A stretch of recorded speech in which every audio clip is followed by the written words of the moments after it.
Knowing that this heinous plan of complete domination would never openly be accepted by the public, it appears the elites realized the largest problem-reaction-solution event in history would need to be planned and executed in order to bring in public acceptance of the sweeping changes that would allow conditions for the elitist plan to be fully implemented.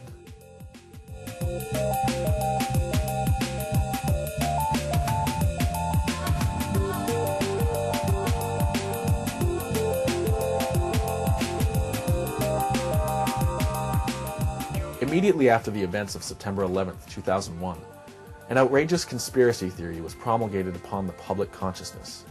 This theory claimed that 19 Saudi hijackers, several of whom turned out to be alive with their identities stolen, hijacked 4 planes in the eastern United States in the span of an hour and a half, outwitting the entire U.S. Air Force defense network, somehow avoiding missile batteries and hitting the Pentagon, and slamming into both of New York's World Trade Center towers, collapsing them both with hot jet fuel.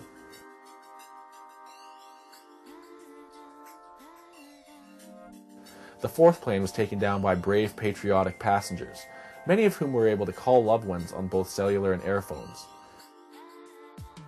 The hijackers left proof of their guilt in every conceivable location, including parked rental cars and even a guilty terrorist passport that survived the impact and fireball of crashing into a 110-story tower. Based on this solid evidence and other never-released evidence, the obvious culprit was pinpointed as Osama bin Laden, a wealthy Saudi expatriate living in Afghanistan. The United States invaded Afghanistan in late 2001 after the Taliban offered to give up bin Laden, just wanting to see proof of his guilt first. The US decided to invade instead of showing proof, and the war on terror had begun. As a result of this official story, nobody in charge of that day has been fired, arrested, or reprimanded. The so-called official investigation covered the events from the moment of plane impact to the initiation of collapse, and not much else. The 9/11 Commission report contained mostly whitewashing of responsibility, and much back-patting of the officials in charge that day. Thanks to the pretext of 9/11, the United States enjoys several unpopular wars, with a few others looming on the horizon, or being directly pursued. They've also enjoyed the largest debt and deficit in the history of the entire world, along with the creation of new, useful departments like Homeland Security, and increases of powers to agencies like FEMA, who handled the Katrina disaster so well. Finally, thanks to the pretext of 9/11, dozens of rights and civil liberties are being legislated away, while at the same time the powers of the government to watch and control your actions are increasing at an alarming rate. Coincidentally, there exists a think tank group called the Project for the New American Century, with members including Elliot Abrams, Jeb Bush, Dick Cheney, Steve Forbes, Dan Quayle, Donald Rumsfeld, and Paul Wolfowitz. They put out a policy paper in the year 2000, before any of them were in power with George W. Bush.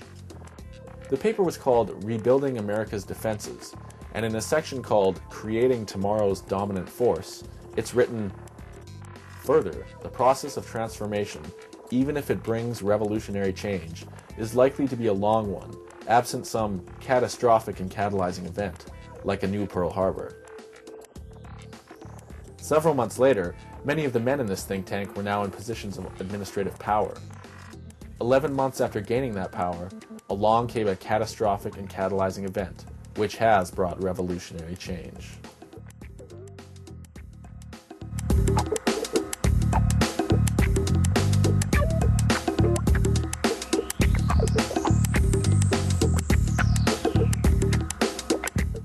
In mid-2005, a one-hour documentary called Loose Change hit the internet, and within a year had been viewed over 10 million times.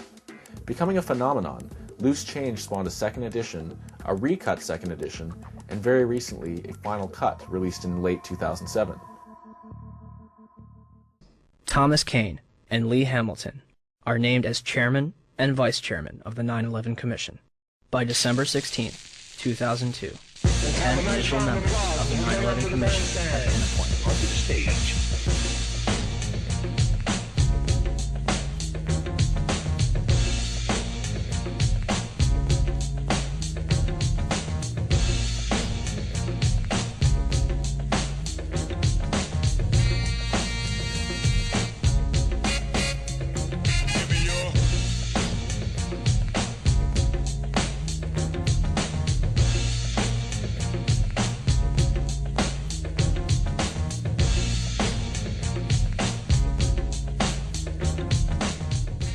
And the man missing from this picture? Philip Zelikow, Executive Director. He would shape both the commission and its final report.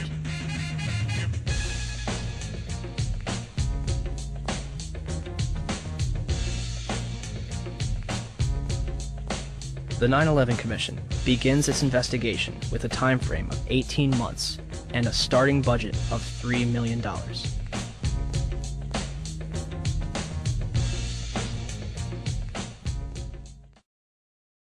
Its take on the events of 9/11 have inspired millions of people to take action to bring to light the flaws in the official story of 9/11, invading the mainstream and ruffling the feathers of the media shills for the corporate elite.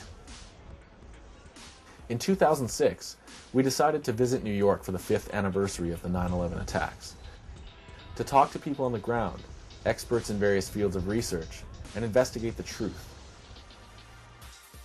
What we experienced was amazing.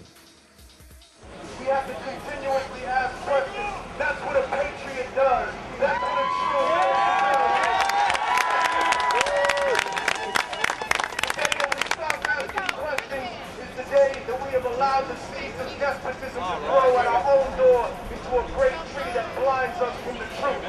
And we will not allow that to happen today. We will not allow that to happen on the next anniversary of 9/11. And if the government has not told the truth in 5 years, we will be here on the 5th anniversary. 9/11 was an inside job. 9/11 was an inside job. 9/11 was an inside job. 9/11 was an inside job. 9/11 was an inside job. 9/11 was an inside job. 9/11 was an inside job. 9/11 was an inside job. Viewing 9/11 without knowing the history of banking and legal deception, it is quite easy to buy into the official story of a never-ending stream of evil Muslim terrorists that hate our freedoms without putting any critical thought into it. 2 by 2, we're going to be walking around Ground Zero, wearing the shirts, and we're going to have these signs.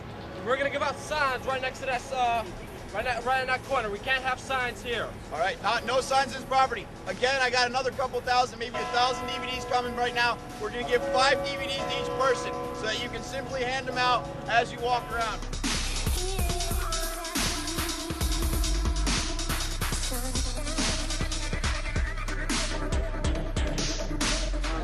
Well, I guess the very moment I heard about this, my first thought was somebody's going to make a lot of money off this, and it isn't going to be anybody sitting around in a cave. It's going to be somebody sitting in a boardroom. And then I saw just all sorts of crazy stuff that didn't seem to fit the official story from the get-go. They knew it was Osama, 2 minutes after it happened. They had the list of 19 hijackers right away, alleged hijackers, I should say. My name is Jason Burmis, and I am a producer, activist, and researcher for Loud on the Horse Productions. I helped put together this rally. I designed the t-shirts, and really it's just really heartwarming to see all these people acting the way they are, because when somebody over there screams at people, usually we walk away and we're just like, all right, sir, I love you, God bless, you're entitled to your opinion. And we've really conducted ourselves so well here. And even the protest going on over there now, that's permitted. We have a permit for that, and it's away from the memorial enough where we're not disrespecting anybody, but yeah, it's getting the word out, The funny thing about Bush is he calls himself a conservative, but all of his policies are extremely liberal. If you're a conservative, you close up the borders. If you're a conservative, you don't put the country into so much national debt that you have to put up our natural resources for collateral, and this is what's behind the UAE port deals. This is what's behind Centro and Spain buying up our highways. They have put us in debt. They have used a giant PR machine to sell us on war so that in our name, by proxy, they can borrow money from the Federal Reserve and international bankers that they know they can't afford to pay back, that we're eventually going to have to hand over our resources